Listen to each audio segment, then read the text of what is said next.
Good afternoon, everyone. We are so glad that everyone's here. I think you can see me. I'm Rabbi Dan Levin, and I am blessed to be leader of this amazing congregation. And I wanted to just first extend to everybody my deepest wishes for a sweet, good, healthy, happy new year. I know we live in kind of strange times, and gosh knows that last year when we gathered to celebrate Yom Kippur in 5780, I don't know that anyone would have ever thought in a million years this is what we would be doing together on this day in 5781. But thank goodness for the gifts of modern technology that allows us to share our services and to be able to connect with each other as community, even though we feel separate and apart.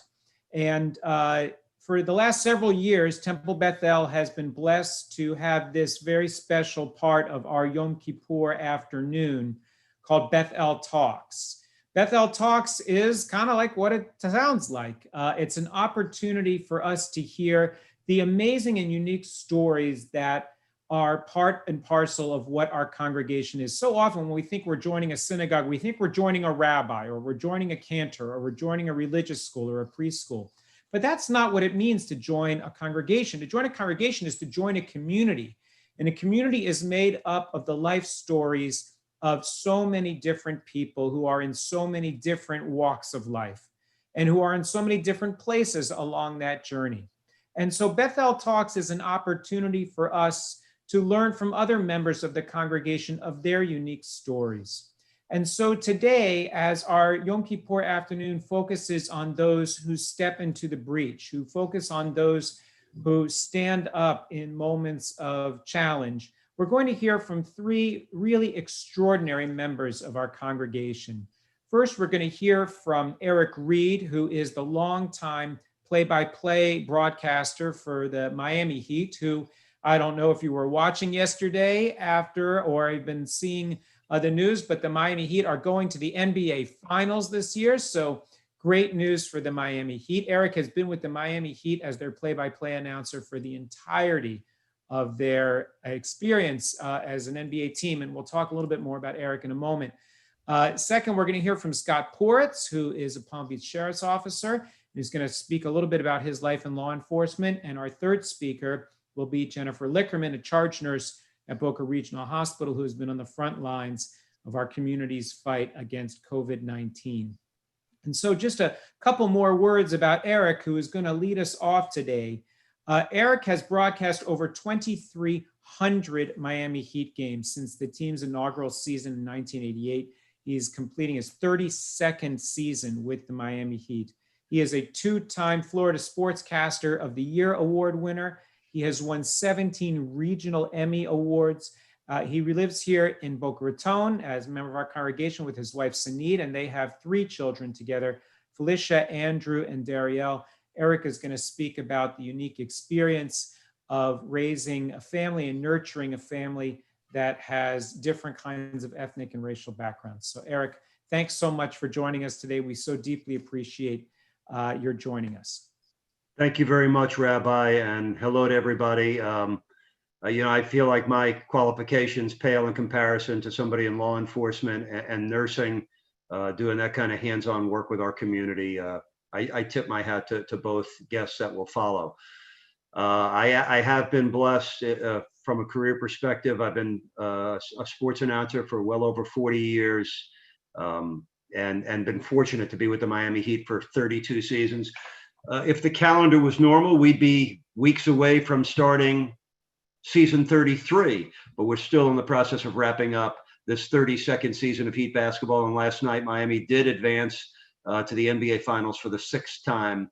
And now we're going to play the Lakers and an old friend named LeBron James beginning on Wednesday night. So a beautiful journey to we hope, the NBA's promised land.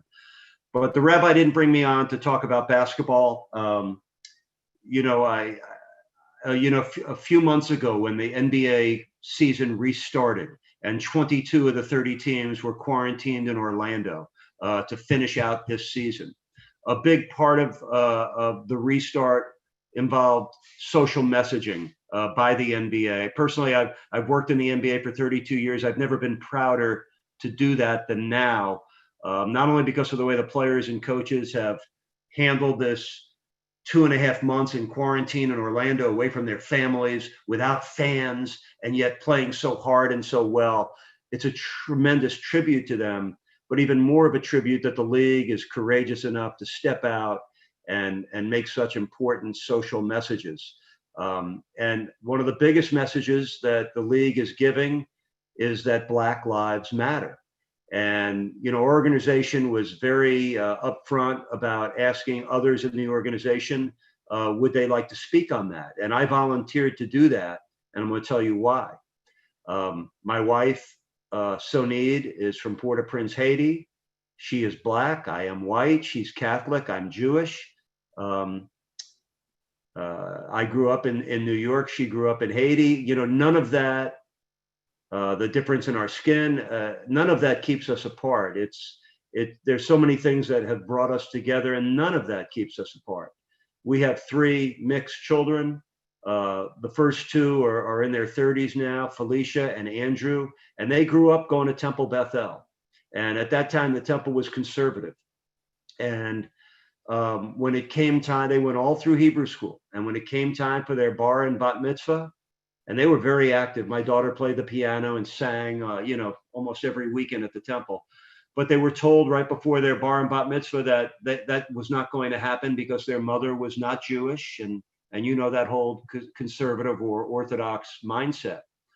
When our youngest was born 14 years ago, my wife said, listen, if you want to bring up Darielle, our 3rd child, our youngest daughter, if you want her to be brought up Jewish, you need to talk to the rabbi at that temple and make sure what happened to Felicia and Andrew doesn't happen to Darielle. And I called the rabbi. We made an appointment up to meet for lunch. And when I told Rabbi Dan our story, he assured me that the temple had changed. It was now reformed. That would not happen to our youngest. But what really happened was we developed a friendship and a relationship. And this extraordinary rabbi took an interest in my family. And what? The craziest thing happened. My beautiful mother-in-law passed away about 8 years ago. And after she passed, a year later, when it was time, the year anniversary of her death, I got a letter in the mail from the rabbi saying that they were going to say a Yiska prayer for Marie LaFrance, my wife's mother. And I thought they got it confused. I had to call up the temple and say, that's not my mother that passed, it's my wife's mother. And the message that came back from the rabbi was, no, we didn't get it wrong. We want to honor your mother-in-law. And I just thought it was so extraordinary. And the way the rabbi explained it to me was trying to build a bridge back to your family. And my youngest daughter, Darielle, just got bat mitzvahed a year ago. And it was a beautiful event because it brought the Jewish side of my family and the Haitian side of my family together again in one big, beautiful room. And I think it's everything that's right about Judaism, the way we can consume it and enjoy it. The temple has embraced my interracial family. We have embraced them back. But, when the restart happened for the NBA, I spoke out about why Black Lives Matter to me. And it was maybe a 3 to 4 minute piece on television. And over 145,000 people on the Fox Sports site, on just the Fox TV site. So maybe 145,000 people on that site alone viewed it, thousands more on other websites. I do feel like it was the most important thing I've ever done on TV. I put myself and my family story out there and never really thought about what the ramifications or feedback would be, and didn't care either. I'm proud and nothing else about my family and the life that we have. And I shared that. A lot of people that watch Heat games on TV knew it, but most people did not. And we showed pictures of my wife and I and of our 3 children. And I told the story of what it's like to raise our family, especially in this day and age. My oldest daughter, who's wise and talented beyond her years. She's a professional singer. Our oldest son is an outstanding artist.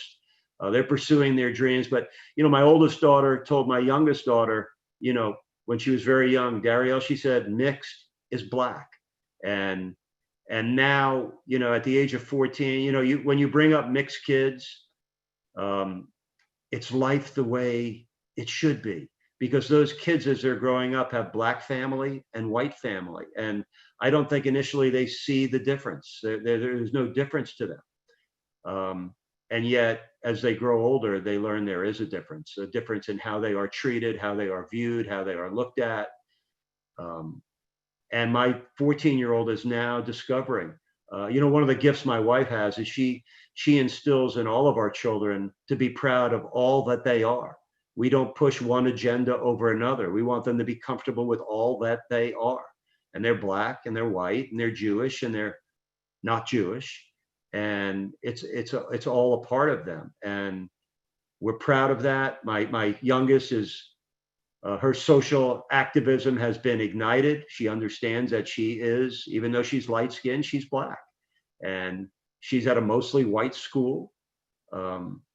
But they're coping and they're growing up and they're learning and they're walking in these shoes and they're feeling good about it. And so are we. So a lot of people said, oh, that was really courageous of you to do that. And I almost took it as an insult, because it didn't take courage. I am not ashamed that I have an interracial family. I am proud. I couldn't be any prouder of my wife. She's the smartest, sweetest, toughest, best person that I've ever known. I love all three of my children equally. They are, those four people, my three children and my wife, the most important people in my life. And again, the religious differences, the color of our skin, it doesn't matter. We are like-minded. We all are dedicated to our families and love our families. But again, putting that out on television, it was important. And I thought it was important at the time for a white person to explain why Black Lives Matter. And a person that, at least in the Heat community, people that watch basketball. I've been doing this for 32 years with the Miami Heat. So our fan base, the Heat's fan base, they know me. They have trusted me for years to give them their basketball games. And now I was sharing a piece of my life with them. And I was proud to do that. I didn't think it took courage. And it's funny that there's a colleague of mine that lost his job. He was with the Sacramento Kings for 32 years as their TV broadcaster. I've known this person for a long, long time. He had a player that used to play on his team troll him online and ask him how he felt about Black Lives Matter. Now, Grant's response was, all lives matter. He lost his job for that. Now, just saying all lives matter is not a sin, but it's not the right thing to say now either. It shows a certain tone deafness. Black people are not treated equally or fairly or well enough in our society. I don't want to get into, if you've watched the news, you don't need me to explain that. And Black Lives Matter doesn't mean that white lives don't matter. We don't have to say white lives matter. That's already a given. But it's an important social issue right now. Again, I want to wrap it up. I know other people are ready to speak, but it's important for all people to understand what the term Black Lives Matter is all about. It's not an affront to anyone. It is a cry for help. It's a cry for equal justice. It's a cry for how life is supposed to be. That's what this country is founded on. With liberty and justice for all, equal rights for all men and women. And here we are in the year 2020, and it doesn't seem like that fight has been fought long enough, because it's still an uneven situation in our country. It's not in my house, and that was my message. And I wanted people to know how we deal with life in my house and how proud we are of our family. And that's it. That was my message. And that's my message to you. do not judge. You know, it's funny that the first time I brought my mom, my Jewish mother, to my home in Boca Raton, I think it was for Thanksgiving, and you know, there weren't. It was my mom. I think my sister. Maybe there were one or two other white people there, and the rest of the table was filled out by the Haitian side of my family. And so there were a lot of more brown skin than light skin. And what stood out that day was, doesn't matter what color your skin is. It's the type of person you are, and how you feel about your loved ones and your family. And whether you're Jewish or Catholic or black or white or Italian or Irish, whatever you are, uh, you know, we're all basically the same. Everybody has their values and their way of looking at things, but good people are good people, no matter what religion they are or what color their skin is. And it sounds like it's common sense, but not enough people feel that way. And that's just the way we live. So, Rabbi, if you want me to go any longer or take any questions or say anything more, I'm open to it or ready to give up the stage. Eric, thank you so very, very much. I really, really appreciate your sharing your thoughts and your life story.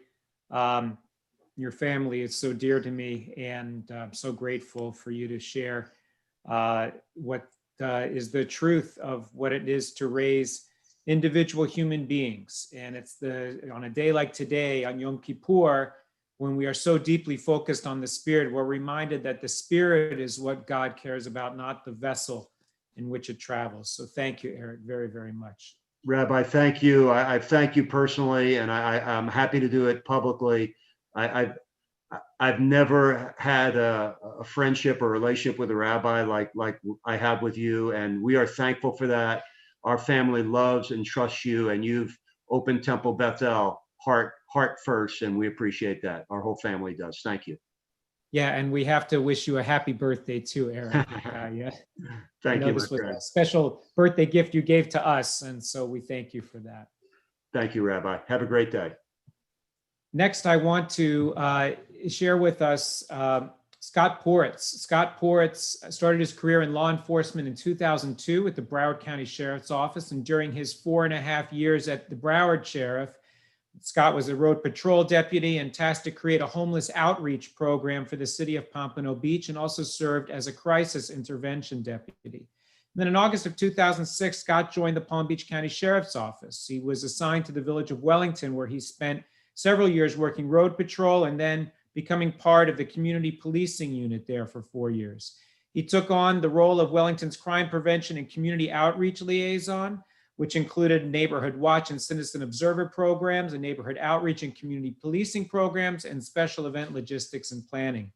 In addition to his daily responsibilities, Scott spearheaded a Day for Autism Building Bridges with Law Enforcement picnic and the Child Safety Experience.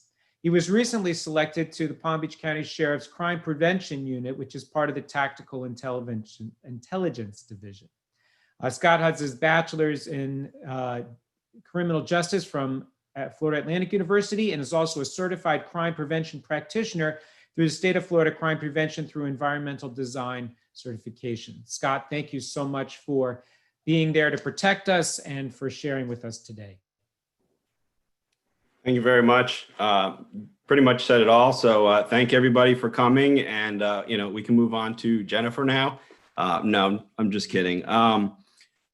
Again, thank you, Rabbi, for asking me to do this. It's very special to me to be able to communicate not only with you and the clergy, but now the temple as well. I get asked all the time, why did you get into law enforcement? And for me, it's not so simple. I get what drew you to police work, what compelled you to choose this profession. And, honestly, it was a series of events in my life. I started off at the University of North Florida in Jacksonville, went through a few different majors, political science, business, eventually moving back down to South Florida and going to FAU. And while I was at FAU, I started taking criminal justice classes. Particular one was Policing in America. And I started realizing I was doing well in school. Right around the same time, unfortunately, my dad was diagnosed with cancer and ended up passing away shortly after that, and I was 22. And my whole world changed. But what it did do is kind of get me to decide where my future was going to be, what I wanted to do. The path that I was starting to take might not necessarily led me to be able to be in this profession. And I made him a promise that I would continue and finish college. And that's exactly what I did. But, you know, I come from a long line of men that give back to their communities. Started off with my grandfather in the Bronx, who owned a fruit and vegetable store. And I heard stories all the time that, you know, if somebody couldn't afford something, he would do kind of a barter system to be able to put food on their table. My dad served in the U.S. Army during Vietnam. Come to find out, he had quit college to let himself get drafted because that's what he felt he wanted to do, as a civic duty to provide for his country. So, you know, all these stories and everything that I had been through, I had also been raised to do, you know, fundraising and charities and give back to the community. In college, I was an advisor for a high school age youth group through the JCC. I was, you know, because of my dad passing from cancer, did fundraising for the American Cancer Society. And I started to see a bigger picture, connecting law enforcement and giving back to the community. And I truly felt this was my way to be able to do things that I might not necessarily be able to do as what we call a civilian. So, you know, like the rabbi said, I started with Broward Sheriff's Office. When you take an endeavor into law enforcement, you need family support. And it took a whole lot of convincing and maybe a little manipulation to get my mother on board. Because ultimately I was going to need her support through this. And, you know, she became my biggest fan. So, you know, go through the academy, I get hired by the sheriff's office. I get tasked with creating, you know, outreach program. Now, I'd like to say it's because they knew my background, the things that I do within the community. Ultimately, I was the junior man. So this was the project I was given. And just like many of the other projects, I'm going to put a 1,000% into it. And I took the role and went with it. Outreach within the community. I had a social worker that would ride with me a couple days a week. We would have a nurse go out into the community with us. And I really started to see it kind of paying off. You know, the goal in mind was you reach those that were in crisis, which is a year or less, and those that are chronic or a year or more, and you kind of just work with it, trying to get them programs and provide things. So, you know, rewind a few years back, it's Yom Kippur. I'm getting ready to go to services at another temple down in Margate. And I get a phone call from my captain. The local news station is going to be doing a ride along with you, and it's going to be tomorrow. I'm going to have to turn that down, Cap. It's Yom Kippur. I'm not going to be able to do this.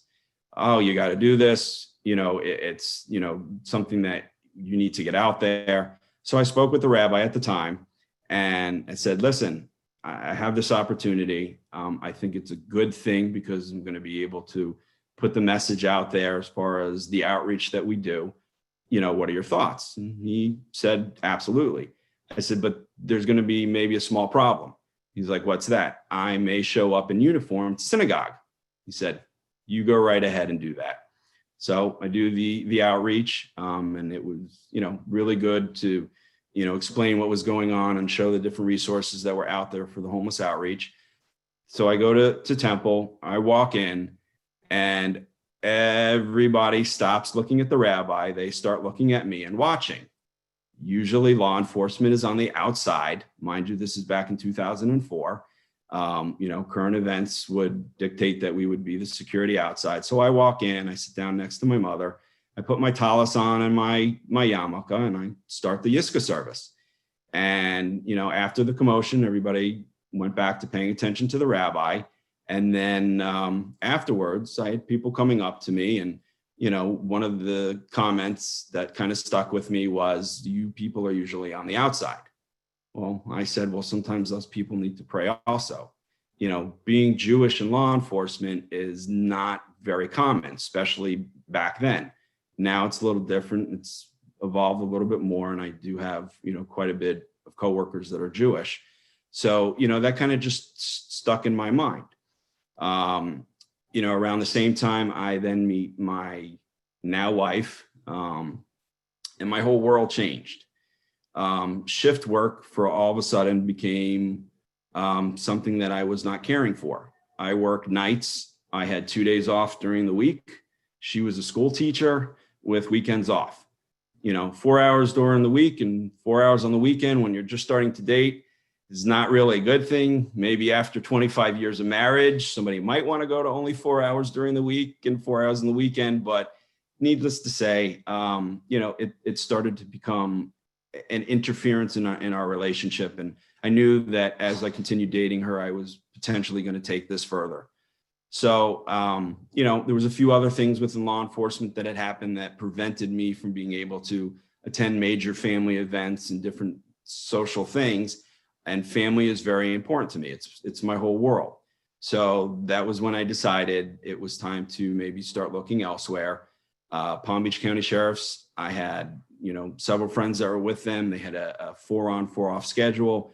And it allowed me a little bit more freedom to be able to, put forth into being with my family and creating a family. So I get assigned to the village of Wellington. And, I can't say everything has been sunshine and rainbow. The first 5 years of my career, I lost coworkers, and that's tough. One of the coworkers lost his life over a set of rims. He was protecting a car dealership. Another one was serving a warrant on a convicted sexual predator who, when they served the warrant, opened fire and striking him. I've lost coworkers to suicide, and I'm not trying to damper anybody or bring them down, but, that plays a big role in our lives in law enforcement as well. We do as much as we can to shield our families from this. But that's not necessarily always a good thing either, because you're now keeping a lot of these things in you that ultimately you need to share and you need to talk about. So as I continued, having this, always on my mind, it became reality. Am I coming home to my family? Am I not coming home to my family? And you know what? I continue to do my job. I continue to love my job. I continue to serve the public. And, knowing that those are one of the risks that I have to take to be able to continue my work. And my work is very important to me. Palm Beach County Sheriff's Office, all the way from up top, Sheriff Rick Bradshaw, they've allowed me a platform to give back to the community, whether it's through fundraising, we have programs, Shop with a Cop, where we take, inner city youth to be able to go shopping for the holidays. And that money we fundraise pays for their endeavor. A lot of times we end up going out of our own pockets because we don't want to tell them they have to put something away. So my community policing work, I got to go into communities and make them better and work on quality of life, work with the landlords, getting the criminals out and changing the dynamics of the community, and sometimes when you make an arrest, it can particularly change that person's life. But what are you doing to prevent these things from happening? And it's the kind of the broken windows theory. Anybody that doesn't know about it is, it's great that you keep fixing the window. What are you going to do to prevent it? So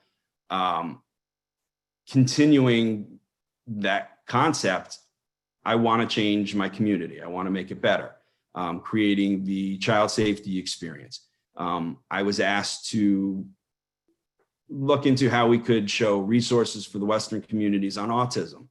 And at the same time, we were seeing a lot of things in the news where interaction between law enforcement and the autism community it was always for negative reasons. And, come to thinking, 90% of the time, fire rescue and law enforcement response to a home with somebody in autism, it's for negative reasons. So, all right, what can I do to change that?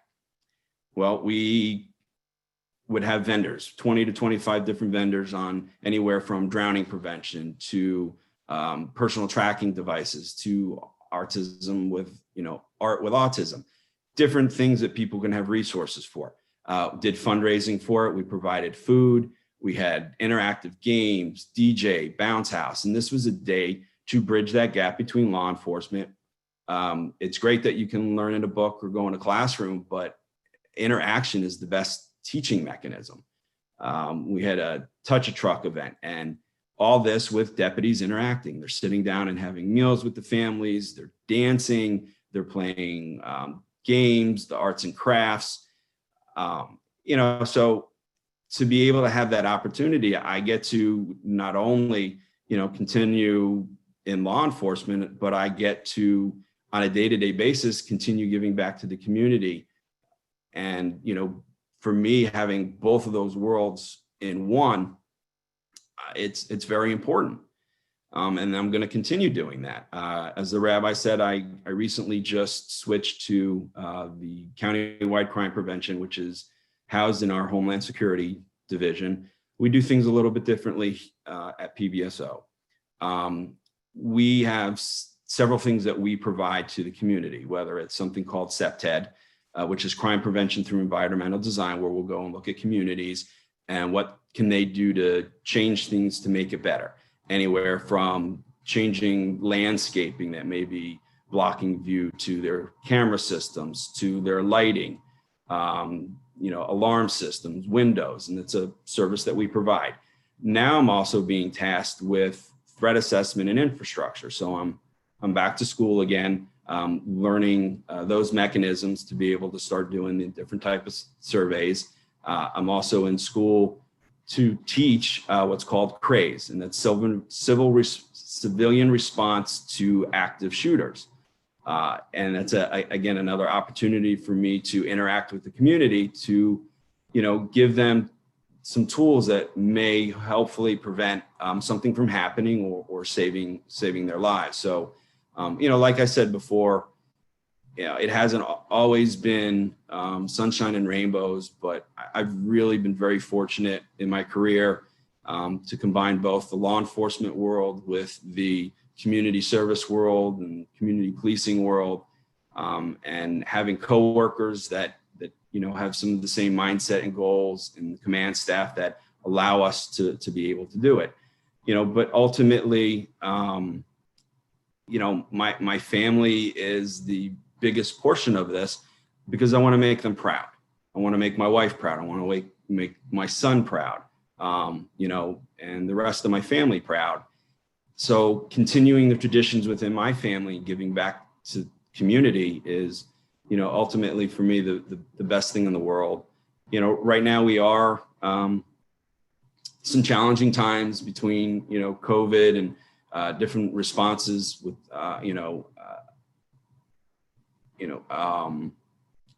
social interactions and what's politically going on. I can't say that it's easy, but what I can say is through education and training, you'll learn and people learn. And conversation is the biggest way to help make those changes. I'm going to continue, even through the downs of what we may be going through right now. For me, it's not necessarily a downside, it's an upside, to be able to continue great work and hopefully continuing the conversation and changing, individual lives. I could continue going on and on, but I want to give Jennifer an opportunity to be able to give insight into her world.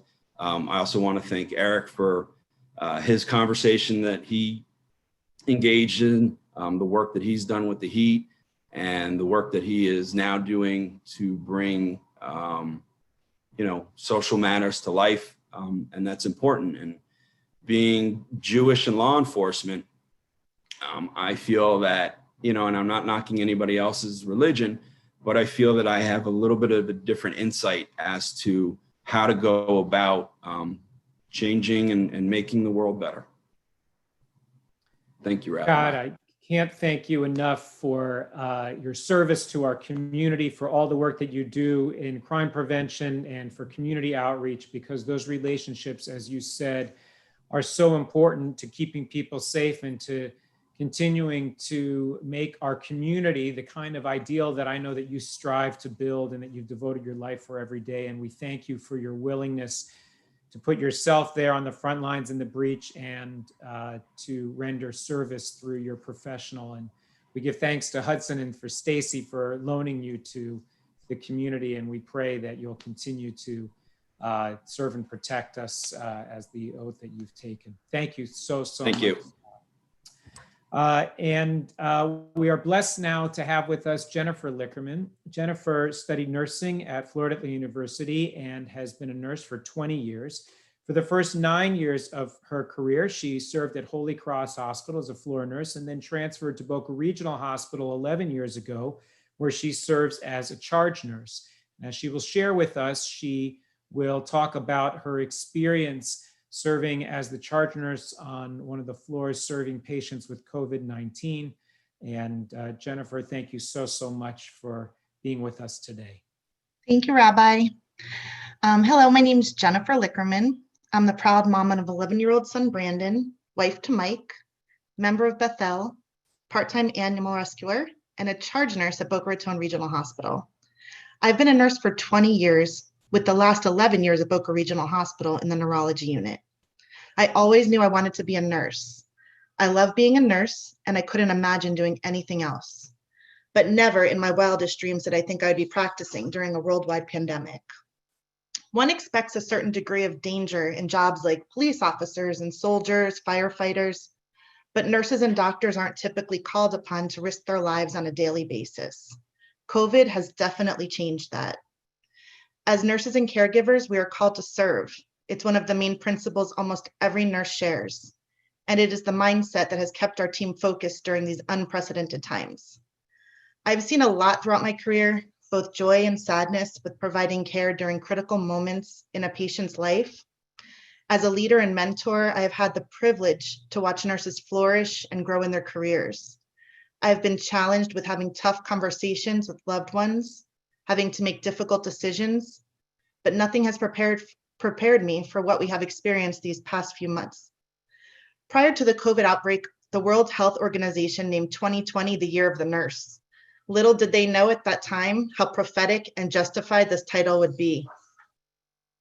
Many retired nurses and physicians have returned to the workforce, and many nursing students and medical residents are graduating into an exceptionally challenging environment. The challenges these nurses and physicians face are numerous, both physically and emotionally. Many healthcare workers across the United States were lacking the appropriate personal protective equipment, otherwise known as PPE, to keep themselves safe. Many were having to reuse masks, gowns, and gloves, and at times use makeshift items like bandanas for masks and garbage bags as gowns. Nurses have been working well beyond their regular shifts to care for COVID patients, many falling victim to its effects and those that have paid the ultimate sacrifice and losing their lives. We all know the risks of going to work every day, but we try and not let that affect us. In many ways, COVID has not changed what I do as a nurse, but at the same time, it has changed everything. It has forced us to change our daily routines and no longer allows us to care for our patients in the same ways we have in the past. We apply our PPE outside of the patient's rooms, and we limit the time we spend in the rooms. We cluster the care to reduce the amount of times we need to go in and out of each room. Patients with COVID are extremely isolated, and nurses are often the only personal contact they have for weeks. They cannot even see us because we have gowns and masks on, which makes it difficult to form meaningful connections with our patients and forces us to be creative with our care. Something we started on our unit was clipping a picture of ourselves to the outside of our gowns, and when we go in each room, so the patient can actually see what we look like.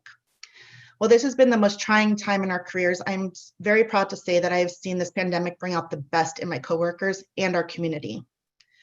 Back in March, I received a phone call from my manager to inform me that our unit was going to be the COVID unit at Boca Regional.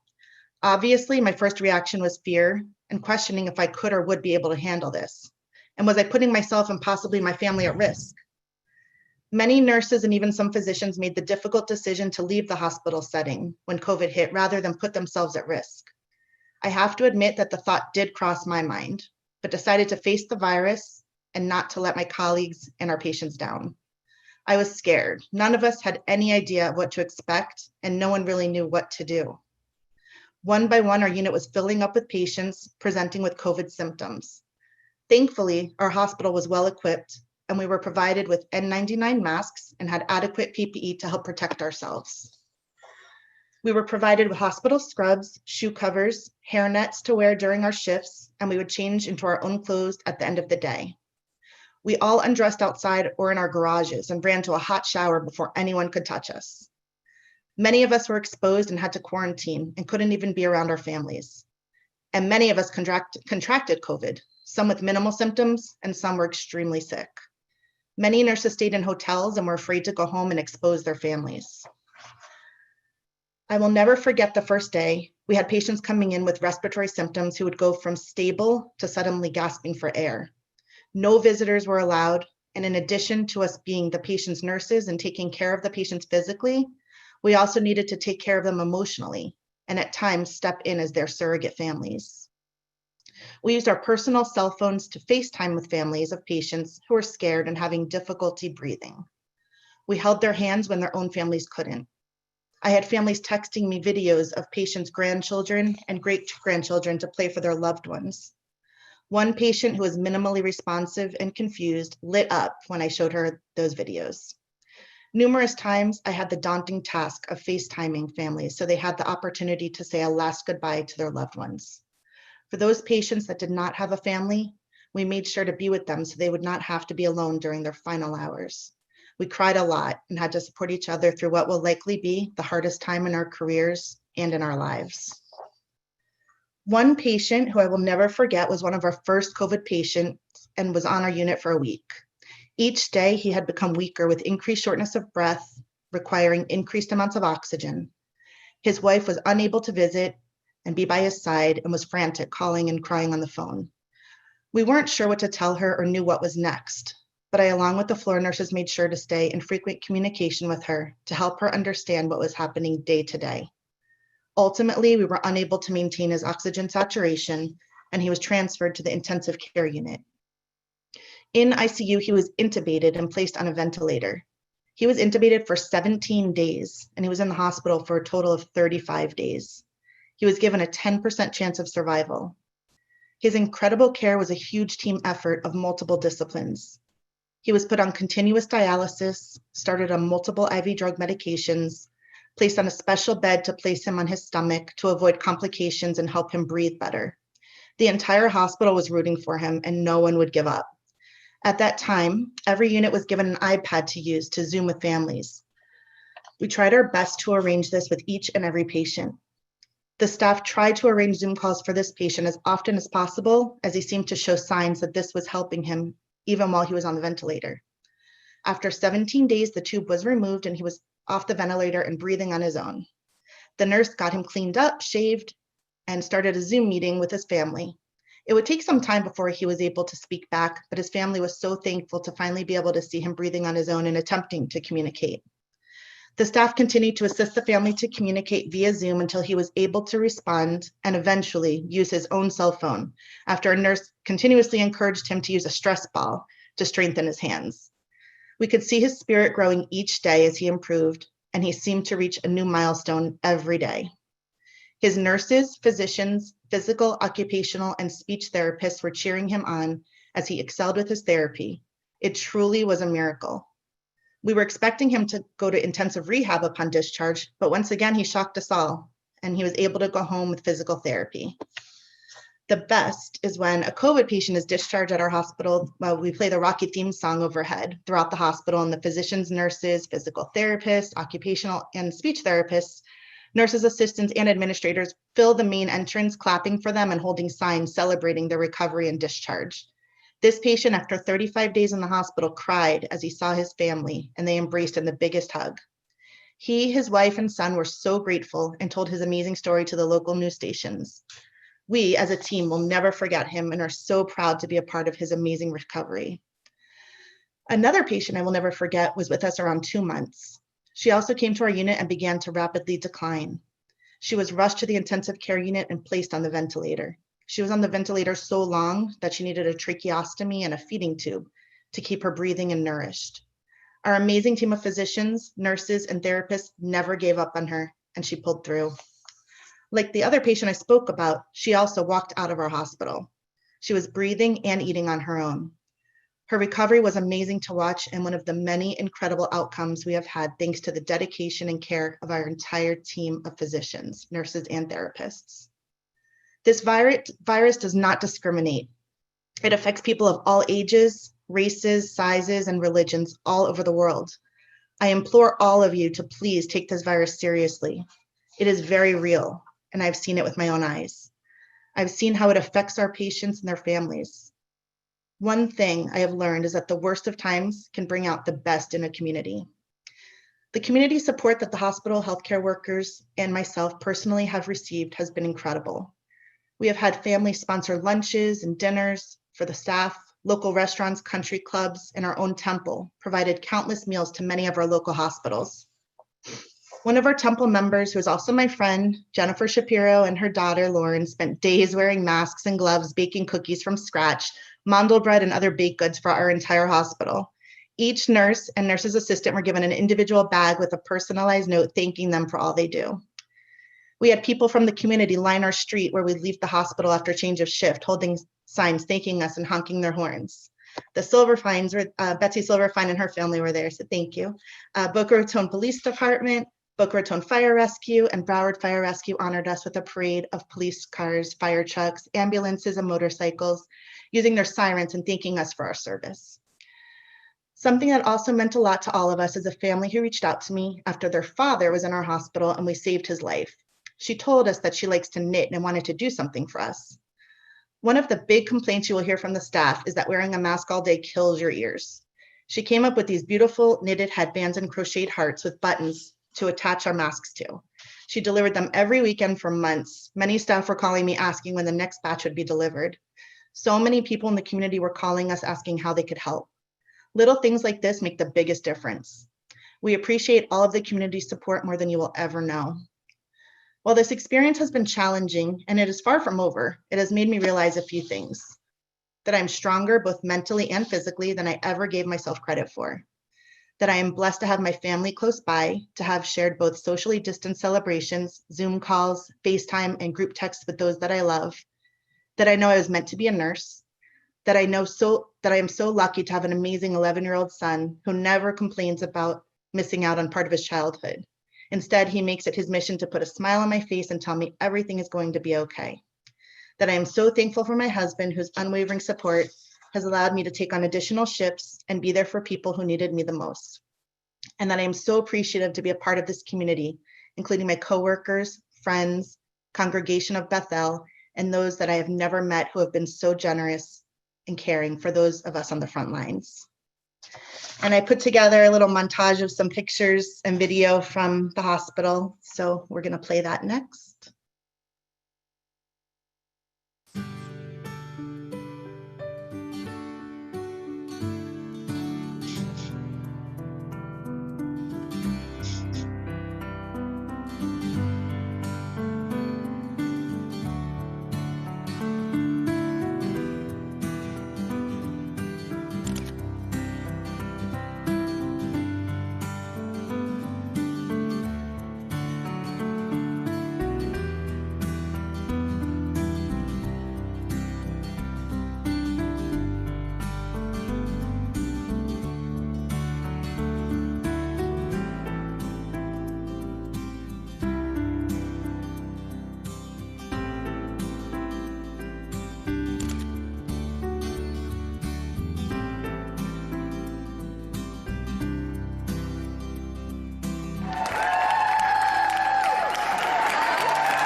skills. It's having care for people. And I couldn't have made it without all of you. So thank you. Thank you. Mhm. Thank you, everybody. Jennifer, you made me cry again. I want to just offer a prayer. May the one who blessed our ancestors bless all those who put themselves at risk to care for the sick, physicians and nurses and physicians' assistants, technicians and home health aides, EMTs and pharmacists, police officers and first responders, hospital social workers and respiratory therapists, and administrators who work so diligently to procure life-saving supplies, those who mop and clean and sanitize, and those laboring in laboratories to find therapies and vaccine, who navigate the unfolding dangers of the world each day to tend to those they have sworn to help. Bless them in their coming home, bless them in their going out, ease their fear and sustain them. Source of all breath, healer of all beings, protect each and every one of these extraordinary servants and keep strong their hope. Strengthen them that they may bring strength. Keep them in health that they may bring healing. Help them know again a time when each and every one of us can breathe without fear. Bless the sacred work of their hands, and may these difficult days pass among us speedily, and we say, Amen. To Eric, to Scott, to Jennifer, we thank you so very, very much, not just for sharing with us today the extraordinary stories of your lives and your service, but for what you give to our community and for those who are so vulnerable. We wish you a sweet, good, healthy new year.